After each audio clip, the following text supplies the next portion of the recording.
landing a man on the moon and returning him safely to the Earth. Tranquility Base here. The Eagle has landed.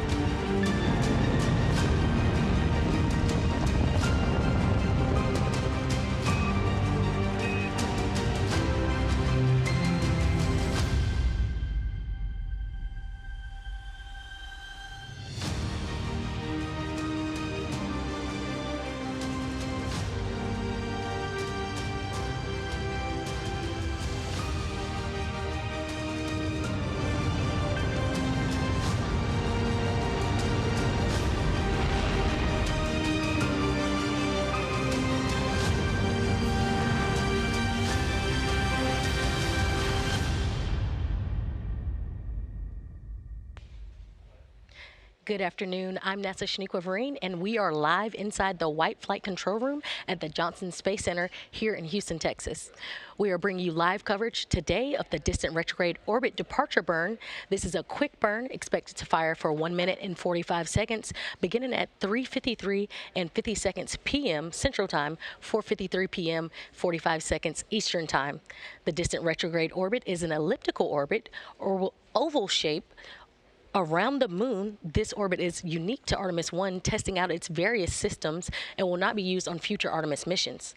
Later, we'll have NASA's Dan Hewitt back at the moon board to explain a little bit more about the distant retrograde burn and how it affects leaving the distant retrograde orbit.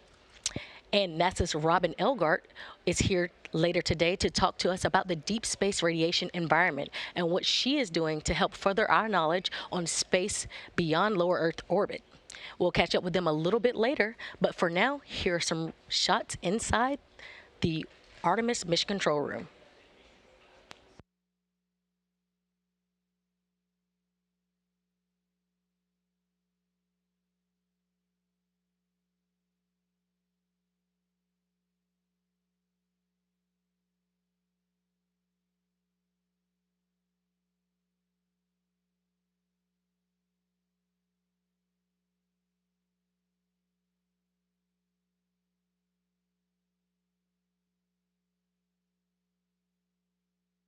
And we're hoping for some views from Orion a little bit later.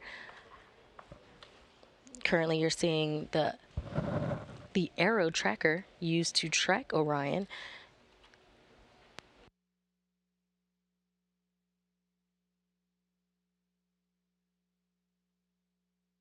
Seeing current velocity, distance from Earth, and distance from the moon.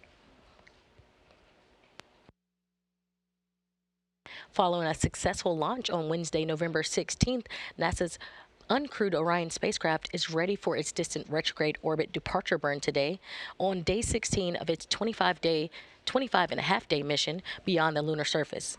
Orion lifted off atop the Space Launch System rocket at 1:47 a.m. Eastern Time from Launch Complex 39B at NASA's Kennedy Space Center in Florida.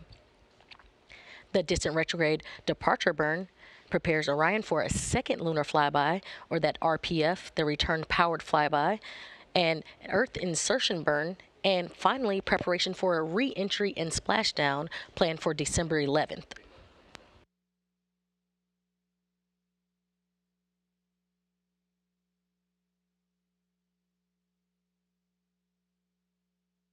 So as we recap some of the milestones thus far for Orion, on November 21st, Orion performed an outbound powered flyby burn, the first of two maneuvers required to enter DRO, or the distant retrograde orbit, the second being the insertion burn that happened later that week on November 25th. At the time of the outbound powered flyby, Orion was just 81 miles above the lunar surface. Throughout the mission, the spacecraft performed a series of outbound trajectory correction burns to put Orion in the proper configuration to enter the distant retrograde orbit. So remember, 81 miles above the lunar surface on November 21st, and by November 22nd, Orion exited the gravitational sphere of influence of the moon and was at a lunar altitude of nearly 40,000 miles.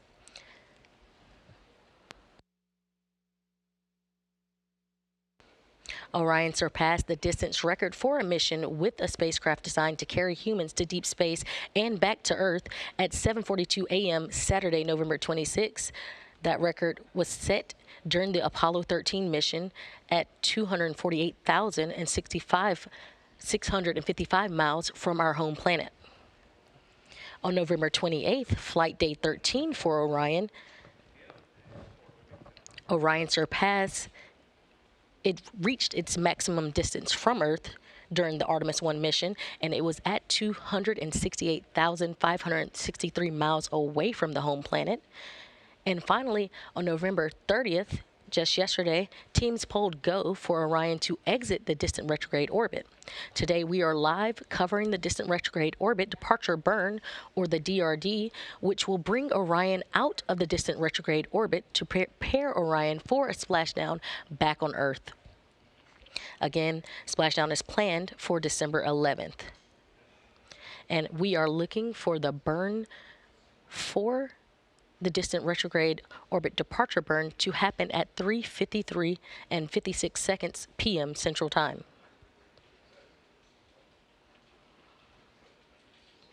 Again, let's get a little insight from NASA's Dan Hewitt at the Moonboard. It's been a fantastic mission, but all great things must come to an end. It is time for Orion to leave its orbit around the moon and come home. So we are getting ready for distant retrograde departure. This is going to be a firing of those engines on the European service module to actually commit us to leaving the lunar orbit and coming back towards Earth. So we're again going to be using that large main engine to start to swing us back in close so we can do essentially a slingshot around the moon. We'll be dipping in again for another powered flyby, this one called the return powered flyby, which is really going to kind of fine-tune our path back towards the atmosphere, but the one really committing us to come home is going to be this one that's coming up, this distant retrograde orbit departure. So for Orion, it's going to be farewell to the moon until it starts making its way to us back here on planet Earth.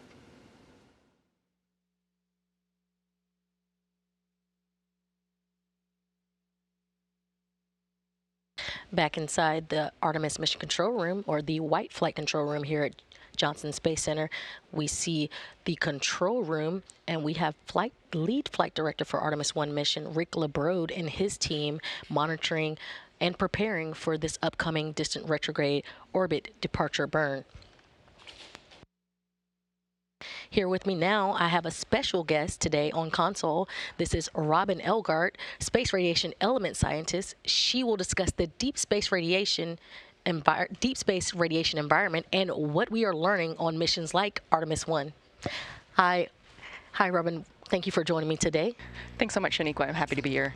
And can you tell everyone what a space radiation element scientist is? Of course. So as a space radiation element scientist for the Human Research Program at NASA, I am responsible, along with my excellent team, for developing and executing a robust research strategy to understand, characterize, and hopefully mitigate the health impacts to humans from the space radiation environment. And so when we talk about space radiation, why does NASA care? Well, turns out space is a radiation environment, and so our astronauts are actually radiation workers. And so that means that we know that radiation is a health hazard for them, and we need to do our best to characterize that and mitigate that. And so this radiation comes from 3 different places in our universe. First, we have our galactic cosmic rays. Galactic cosmic rays are theorized to be the result of stellar explosions, where things like supernova are accelerating particles throughout the universe. Right? And so you can imagine how fast these particles are going. And then we have trapped radiation. Trapped radiation is actually a a consequence of our Earth having a beautiful magnetic field, and it protects us from all sorts of things, but it also traps some of that radiation that's zipping around out in our solar system inside these belts, which are called the Van Allen belts. So those are these sort of donut-shaped rings around our planet. And then thirdly, and probably the most well-known, are solar particle events. And these are when the sun sort of belches out some extra solar particles and out into our solar system. Okay, and you mentioned solar particles. Can you explain a little bit of what those are and how they could affect the Artemis missions to come? Absolutely. So the sun is a giant rotating ball of magnetized plasma, which is sort of mind-blowing when you think about it. And it creates an incredibly complex magnetic field throughout our solar system and also on the, what we think of as the surface of the sun. And those, some localized areas of the sun those magnetic fields in those localized areas can get really tangled up and entangled with each other. And that creates something that we all know of called sunspots. And you can actually see these with the appropriate kind of telescope from down here on Earth. These sunspots can create sort of active regions where the local magnetic fields are really entangled. And just like anything, you can, something that builds and builds and builds energy, at one point it just gives up. And so these magnetic fields, they break and they reconnect down into a lower energy state. That energy has to go somewhere. And so that energy is released at this huge amount of energy release, some of which can actually push particles out from the solar corona, as well as the particles out in the solar system out into the solar system. And so that's what's called a solar particle event, when those particles are accelerated out from the sun out into the solar system. Awesome, and that is definitely something worth caring for. On Artemis I, on flight day 13, on November 28th, Orion reached its maximum distance from Earth. Now, we know that that maximum distance was 268,563 miles from our home planet. How will being further from Earth affect our crew on future Artemis missions? That's a great question. So because those Van Allen belts that surround Earth and protect us from things, beyond those, the crew will no longer have protection from galactic cosmic rays, those particles that are accelerated because of supernova, or those solar particle events. So if there's a solar particle event headed your direction and you're outside the Van Allen belts, you have no protection from our beautiful, snuggly Van Allen belts anymore, right? And so them being further away from Earth means that in mission, real-time monitoring of the solar environment is really important, because if you are going to be exposed to these solar events, we have to have some way to shield it, because even though we can't shield from galactic cosmic rays, we can shield from solar particle events relatively effectively, and it doesn't take much. So our operational team, the Space Radiation Analysis Group, or SRAG, they've actually developed an awesome protocol, which is to build a storm shelter. And I think we have a great video that demonstrates what this looks like. My name is Jessica Voss, and this is Ann McLean, and we are here today helping the designers of the Orion capsule evaluate the ability to protect their crew from radiation. Radiation, as you know, is really harmful, and so the whole point is for us to get into a really cool little shelter and take all the equipment we have in this capsule and put it over us as best as possible. And we have to make sure it's stowed and that we are safe and we have everything we need in terms of supplies down in this awesome little bay. So you can see there, they build this basically is what amounts to a pillow fort, and putting all of that mass around them to keep those lower energy particles from solar particle events out of their little pillow fort there, and keep them sheltered from that storm. And you're saying pillow fort, but the pillow fort is stowage bags and different things that are already in Orion for the crew, and they're using that during a solar particle event to protect themselves. That's exactly right. And so they can hang out in that little area for the entirety of the event. Of course, they can come in and out of that shelter. They don't need to stand there the whole time, but we want them to spend as much time as they feasibly can inside that shelter. And right, it's just using stuff that we already have on board to sort of even out that mass distribution. Gotcha. And so, as far as protection goes, again, for our astronauts on future missions, we know this is an uncrewed mission, but future missions will have astronauts aboard. What can we expect beyond this for astronaut protection in terms of radiation? Great question. So, like you said, this is, it's uncrewed, but even on these first short-term missions, we are still learning things about the radiation environment. We have a radiation detector up there now, HERA, which is constantly taking data right now, and we're actually seeing how what makes that pillow fort. We have a sensor in there right now, and we can see that it actually is providing protection compared to the sensor that is outside of that bay when they transited through the Van Allen belts, because it's a similar type of radiation to solar particle events. But moving forward, the uniqueness of the space radiation environment really makes for a hefty challenge when it comes to doing research down here on the ground. So we don't have the same amount of protection strategies up in space as we do down here on the ground. Usually when you're in a radiation oncology department, you have time, distance, and shielding. Well, in space, you can't get away from the solar radiation and the galactic cosmic rays, and you can't really shield it either. So the only thing we have is time. But of course, if we're talking about a year mission to the moon, we're talking about 3 years mission to Mars, time starts to become a problem too. So that's where the space radiation element is coming up with new strategies of how we might be able to protect the crew, which includes things like health monitoring, early disease screening for the things that we are concerned about, including cancer, cardiovascular disease, immune changes, and potentially even neurocognitive defects, as well as looking for some sort of compound-based countermeasure that can help the body protect itself from that biological damage. We might not be able to stop the physics, but we might be able to help the biology. That's amazing. I know our crew will need to be protected from those rays as we enter into future Artemis missions.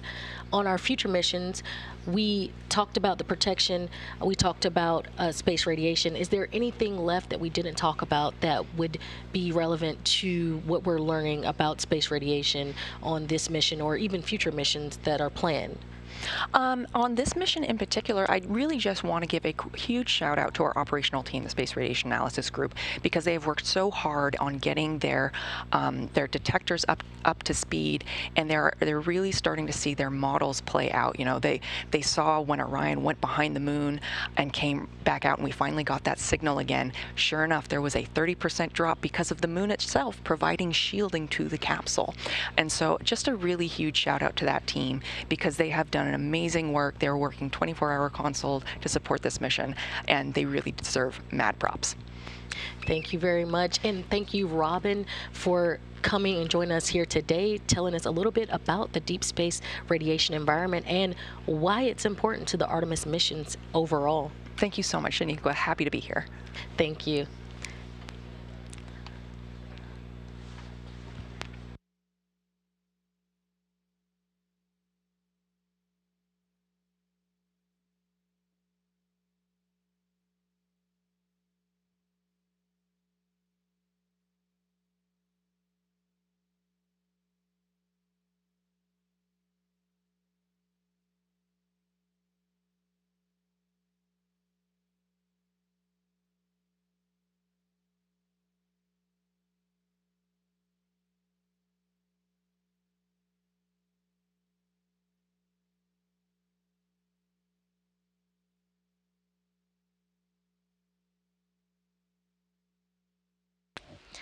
And if you just joined us, you're watching live coverage of the Artemis I mission. Today, we're on day 16 of the 25-and-a-half-day mission. We are currently awaiting the DRD, or the distant retrograde departure burn. And we're looking for that burn to happen at 3:53 and 56 seconds p.m. Central Time, 4:53 and 56 seconds p.m. Eastern Time. So about 4.5 minutes out now from that burn.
If you're just joining us, we're live inside the White Flight Control Room at the Johnson Space Center. We are awaiting the departure burn. That's the distant retrograde orbit departure burn for Orion. You're currently seeing live views from Orion spacecraft as it prepares for just a minute and a half from now to do that burn.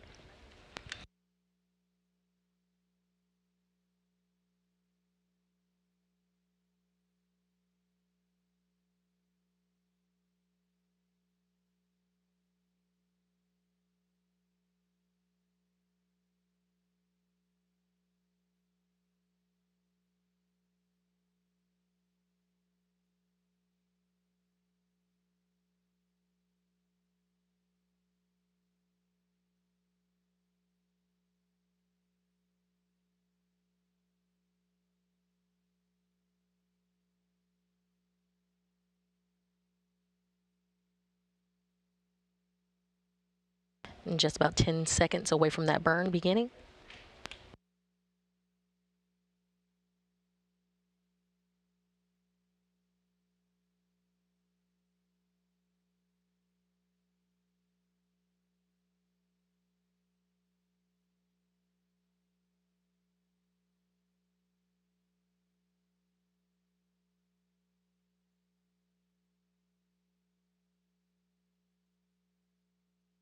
The burn has begun.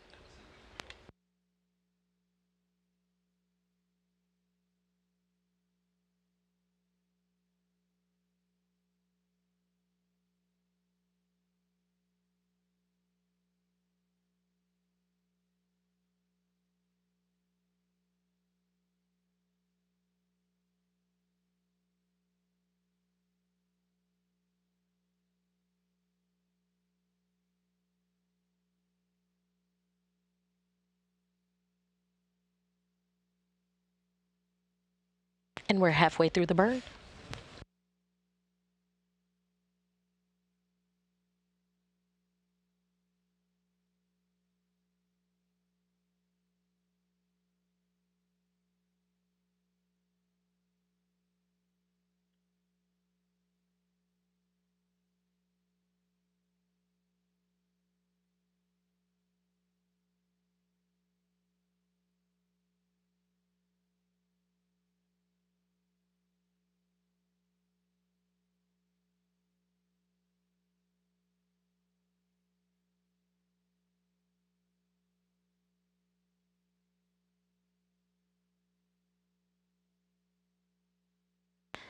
And we currently see a little Earth behind / beside one of the Orion solar arrays coming into view and out of view as this burn continues.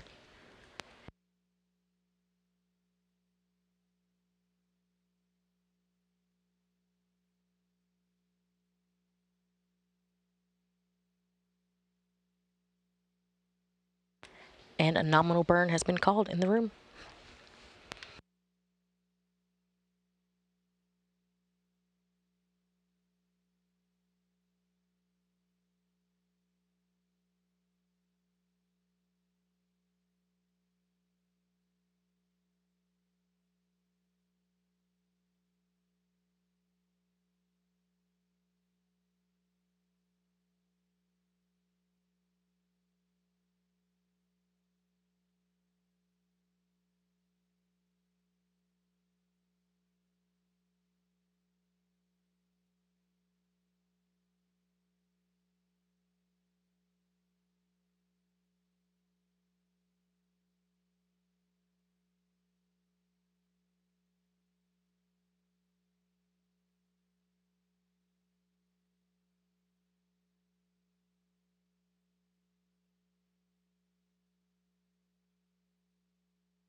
And with a nominal distant retrograde orbit departure burn, Orion will leave its distant retrograde orbit, preparing Orion for a second lunar flyby, that return-powered flyby burn that we discussed earlier, an Earth insertion burn, and finally preparation for re-entry and splashdown planned for December 11th.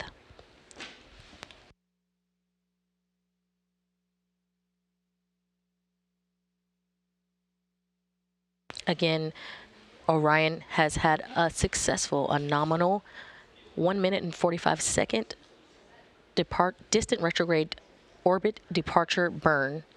And with that, we'll wrap coverage for today. But we'll be covering the RPF, or the return power flyby burn, live on air on Monday, December 5th. Again, that will be aired at 8:30 a.m. Central Time, 9:30 a.m. Eastern Time. And again, that is on December the 5th. Before we air that December 5th return power flyby for Orion, be sure to check out live coverage of the U.S. EVA on December the 3rd. Showtime beginning at 5 a.m. Central Time, 6 a.m. Eastern Time.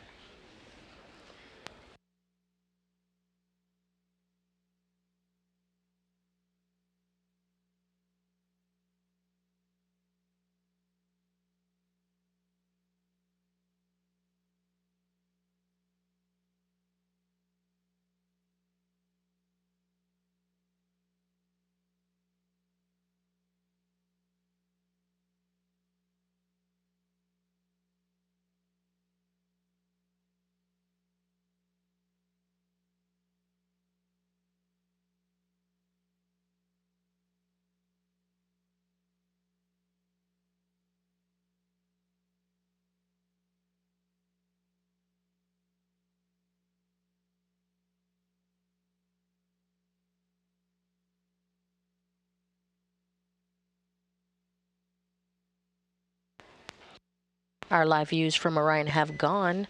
Briefly, we are currently looking at the Aero Tracker. You can track Artemis and you can track Orion on www.nasa.gov/track-Artemis. Again, this is the Aero Tracker, giving you the velocity, the distance from Earth, and the distance from the Moon for Orion in real time.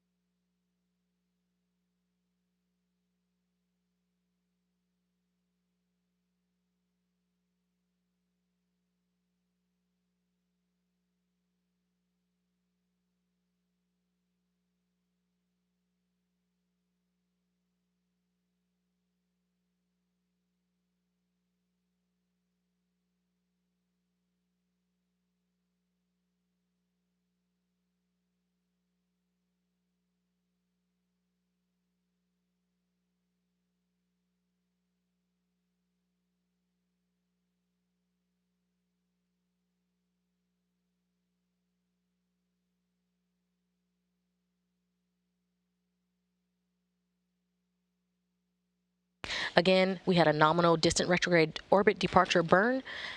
Orion will leave its distant retrograde orbit, preparing Orion for a second lunar flyby, an Earth insertion burn, and finally preparation for re-entry and splashdown planned for December 11th. That'll end our coverage there. However, we'll be covering the RPF burn live on air on Monday, December 5th, beginning at 8 a.m. Central Time, 9 a.m. Eastern Time. And before that burn coverage, we also have live on air Saturday, December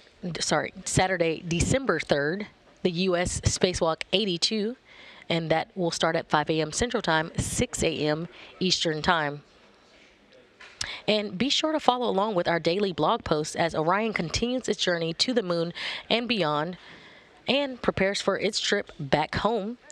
Follow the blogs at blogs.nasa.gov/Artemis. Again, thank you for joining us, and that'll wrap coverage for today. This is Mission Control, Houston.